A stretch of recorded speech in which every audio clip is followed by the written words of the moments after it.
I'm Hannah Hodgson.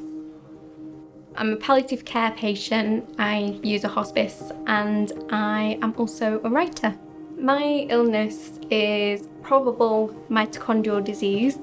That is a genetic condition and it's also a life-limiting condition, which means that my life expectancy is shorter than you would expect.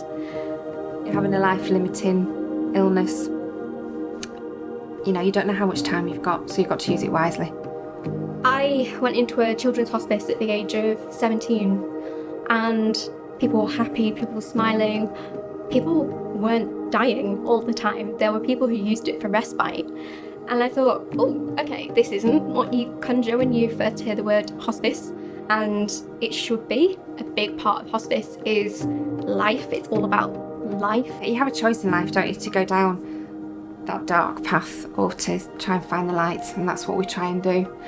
I know about Princess Diana just in my life. When I fell ill, I was doing research into hospice and what hospice is, and I came across her speech where she said hugs have no harmful side effects, and that made me realise that the way I was being treated by some people wasn't right.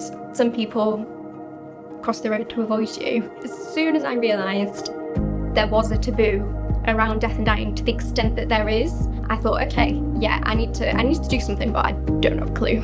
And coincidentally, started attending a writing group run by Kim Moore.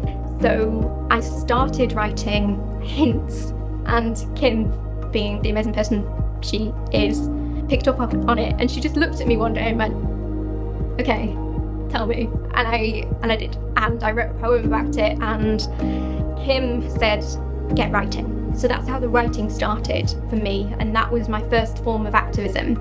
I think the act of putting something in a poem and putting the kind of white space around it can give a kind of sense of release from it. You can let it go, you can make it into a piece of art and then start to look at it in a different way. I cried there for hours, felt like a worm dropped by a bird, grateful but terrified of the free fall. Hannah will make a really positive change to the way that we treat people with life-limiting illnesses.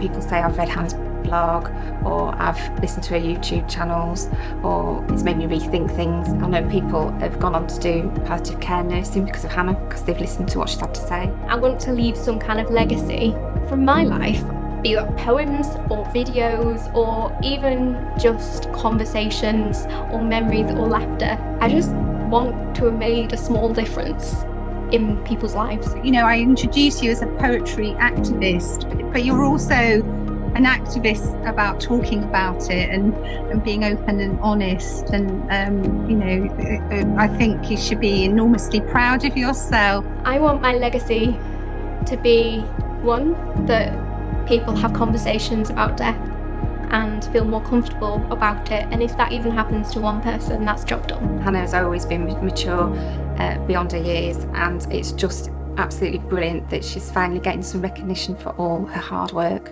I'm Hannah and I'm here now, and I am not turning into the Grim Reaper or dying faster by talking about death. I'm alive.